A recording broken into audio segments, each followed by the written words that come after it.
یہ امیر المؤمنین ہے میرے بھائی، وہ امیر المؤمنین جو صفین میں معاویہ کے لوگوں کو گالی دینا برداشت نہ کریں.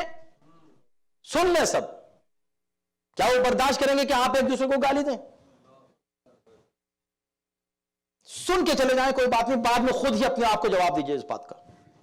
کیا وہ اس بات کو برداشت کریں گے کہ آپ گھر میں ایک دوسرے کو گالی دیں، ایسے الفاظ استعمال کریں جو نامناسب ہیں، ناشائستہ ہیں؟ امیر المومنین برداشت کر لیں گے کہ کوئی بات نہیں، میرا چاہنے والا ہے، کرنے دو. چلو میری چاہنے والی ہے، اس نے اپنے شوہر کو ایسی بات کہہ دی، از اوکے. چلو یہ میرا چاہنے والا ہے، اس نے اپنی بیوی کو ایسی بات کہہ دی، از فائن. امیر المومنین کہتے ہیں فائن؟ نیور.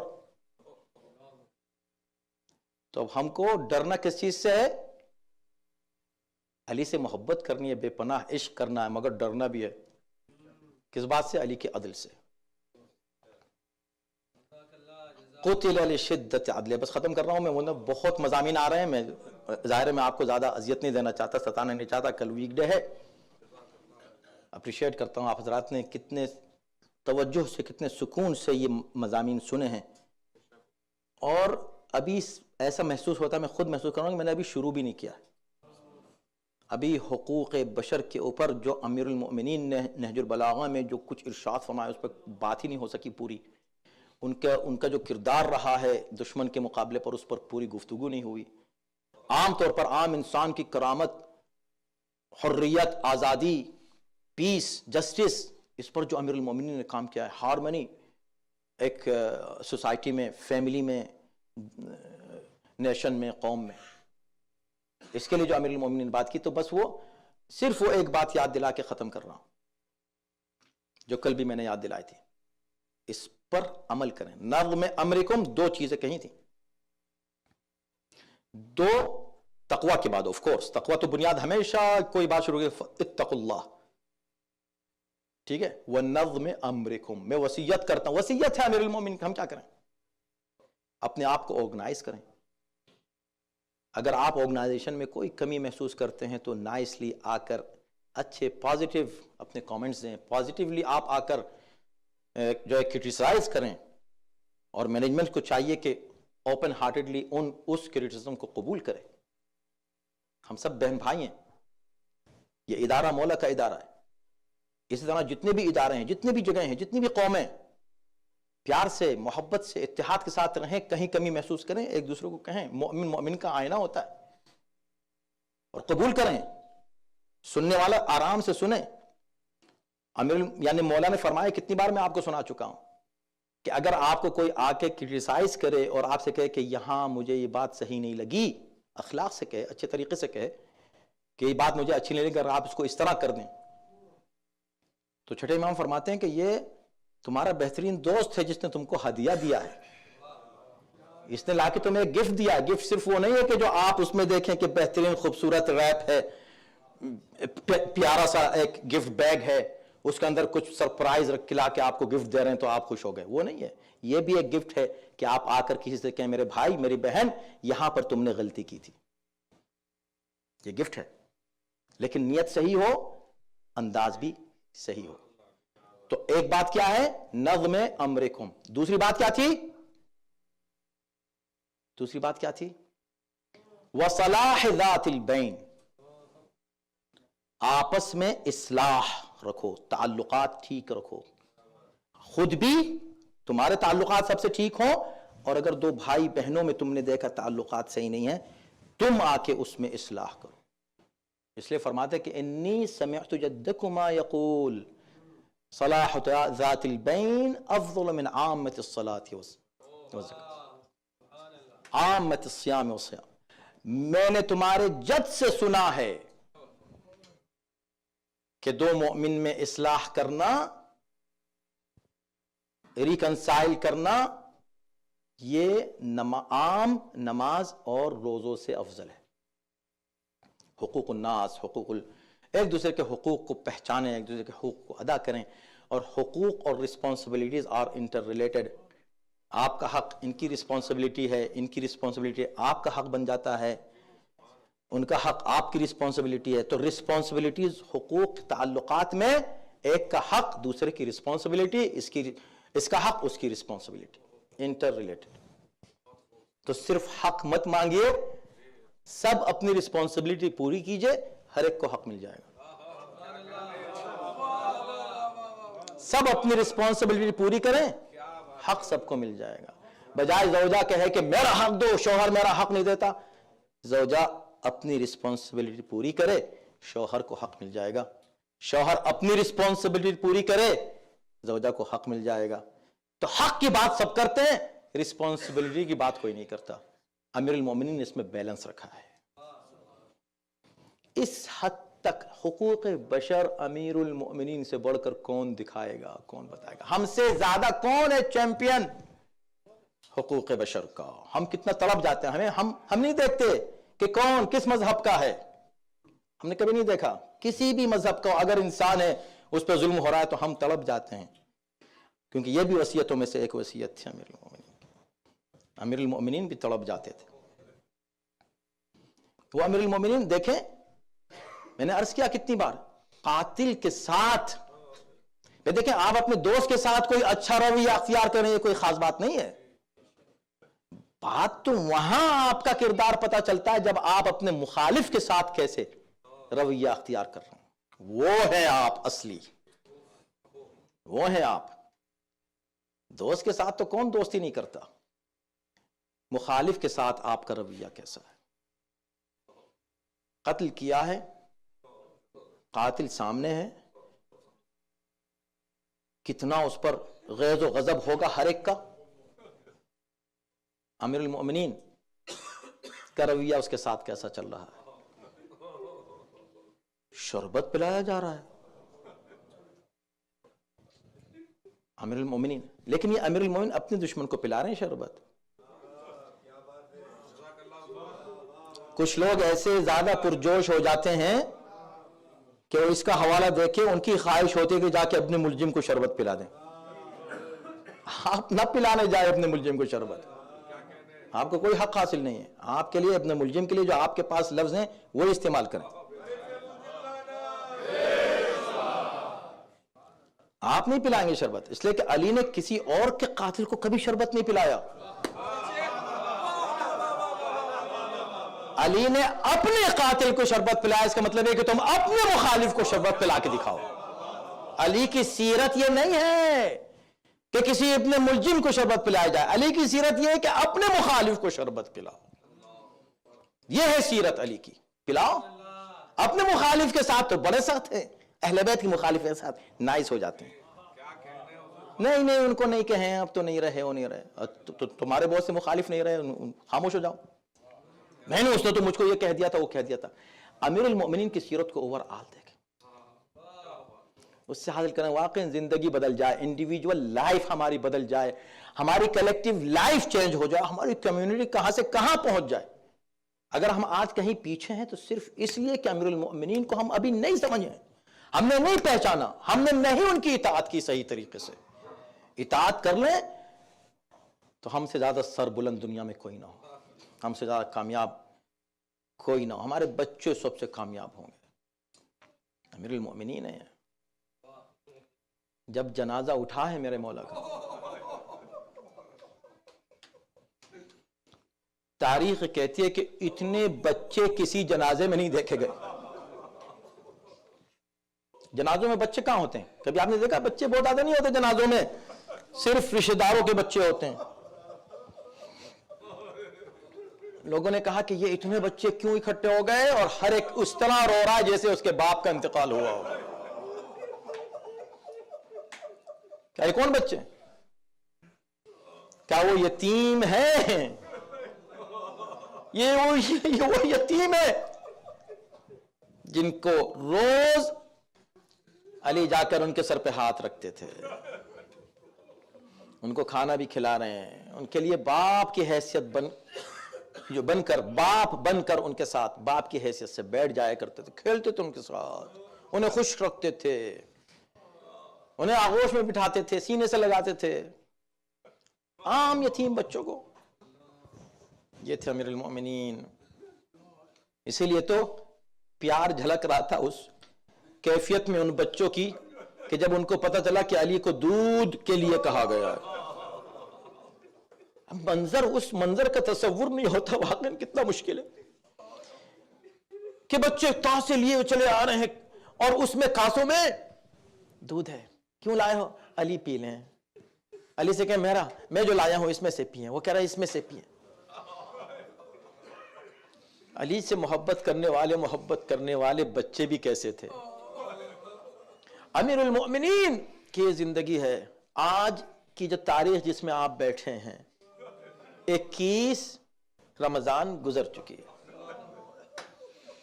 آج کی جو صبح گزری تھی امیر المؤمنین کا جنازہ گھر سے نکل چکا ہے. حسن و حسین امیر المؤمنین کو لے کر نجف پہنچ چکے ہیں.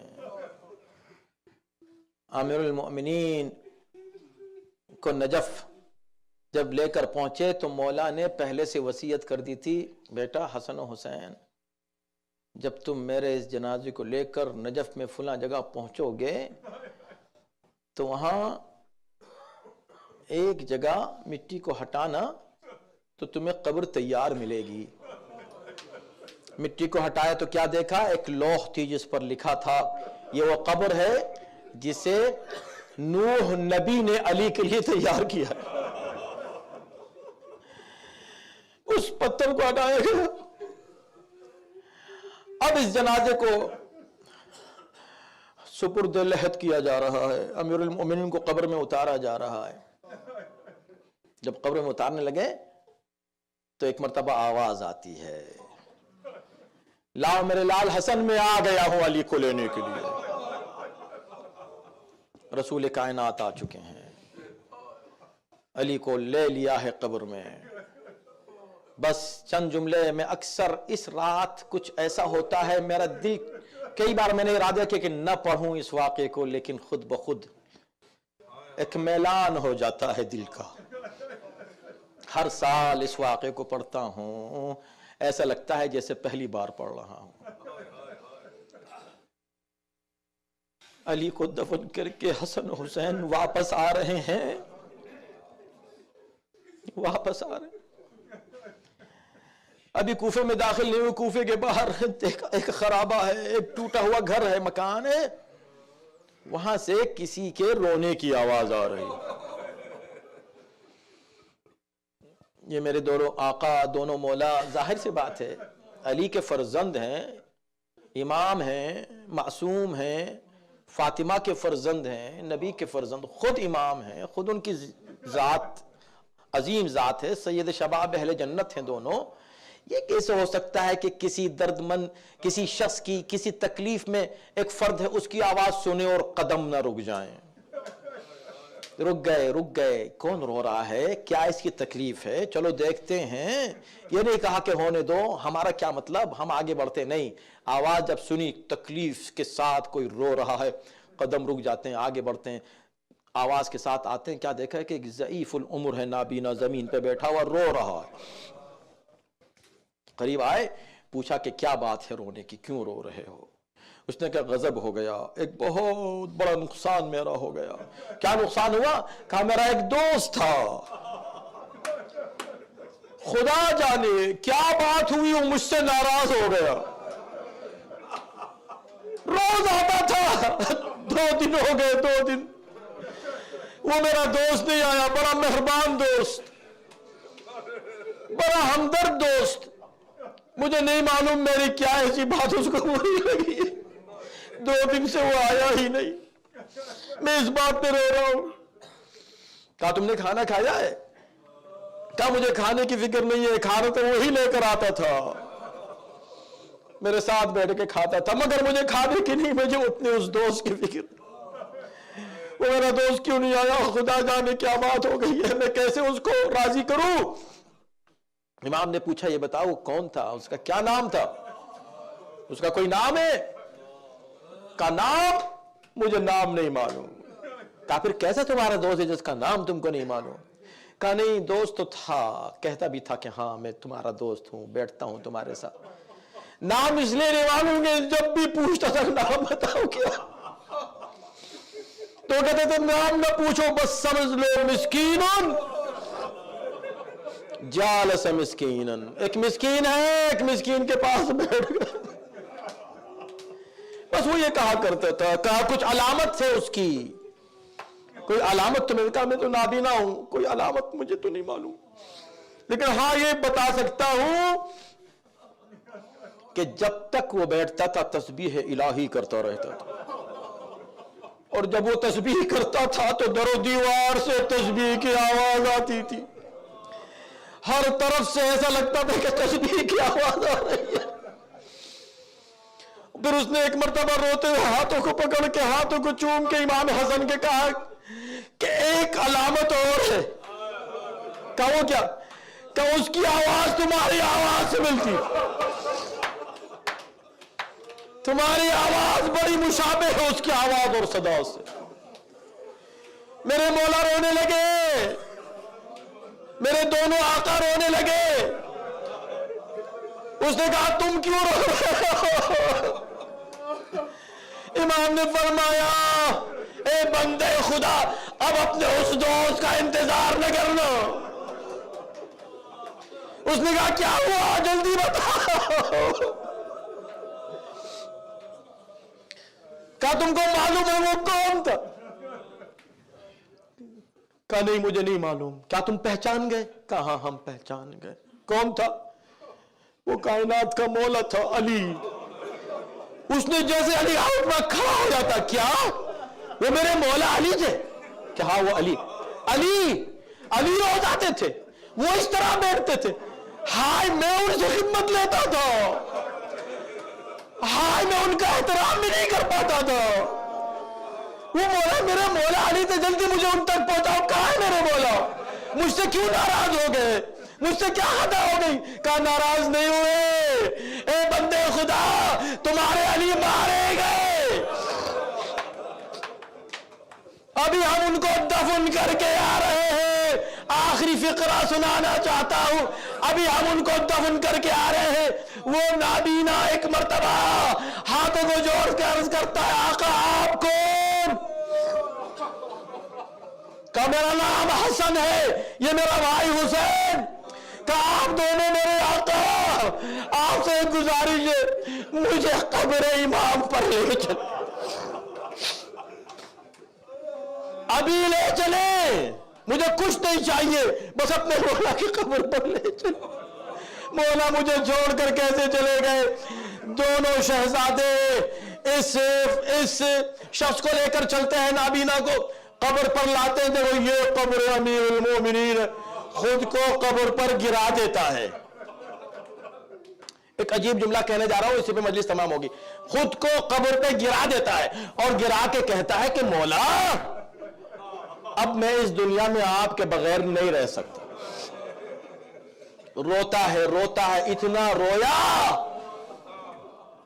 رویا کہ یہیں پر جان آفرین کے حوالے کر دی، انتقال ہو گیا. دونوں شہزادوں نے کتنا خوش نصیب تھا، کتنا خوش نصیب تھا. امیر المؤمنین کے جوار میں اس کو قبر مل گئی، دفن کر کے واپس آ گئے. واقعہ تمام ہوا.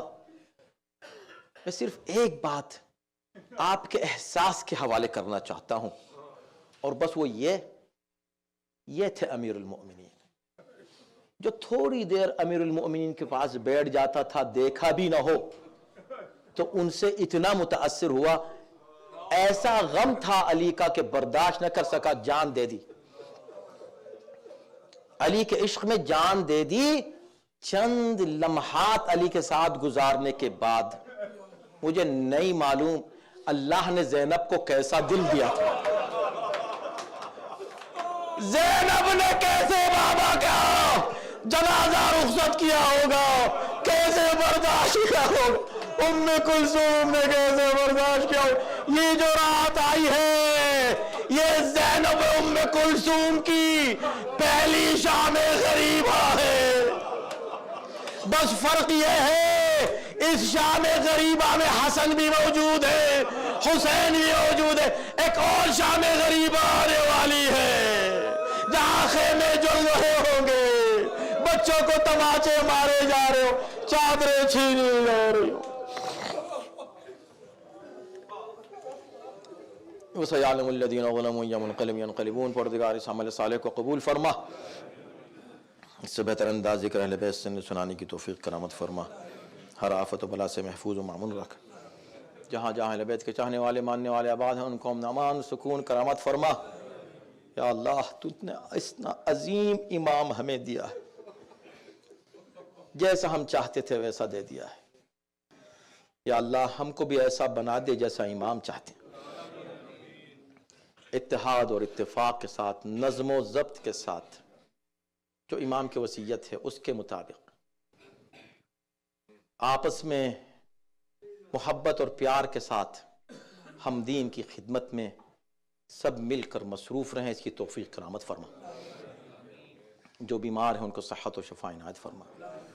کئی حضرات نے اپنے نام دیے ہیں دعا کے لیے, اس وقت موقع شاید نہیں ہے میرے پاس, لیکن جنرلی ان کی نیت کر کے میں کہہ رہا ہوں, اگر آپ کے پاس کچھ نام ہے تو آپ ان کی نیت کر لیجئے. پروردگار ان سب کو صحت و شفا عنایت فرما. کچھ لوگ دوسرے مسائل میں پریشان ہیں, پروردگار ان سب کی امیر المؤمنین مشکل کشا کے صدقے میں سب کی پریشانی کو دور کر. خداوندہ تجھے اہل بیت طاہرین کا واسطہ تینوں دنیا میں, اس دنیا میں اور آخرت میں ہمیں ہمیشہ اہل بیت کے دامن سے وابستہ رکھنا. امیر المؤمنین کے غلاموں میں ہمارا شمار ہو جائے. امیر المؤمنین کی نظر کرم ہم پر رہے. اس ادارے پر, اس ادارے کی خدمت کرنے والوں پر, والنٹیئرز پر, نوجوانوں پر, ہماری نئی نسل پر میرے مولا کا نظر کرم ہوتا رہے. امام زمانہ کے ظہور میں تعجیل فرما, ان کے آن و انصار میں داخل شامل فرما. ربنا تقبل منا انک انت السمیع. ماتم حسین.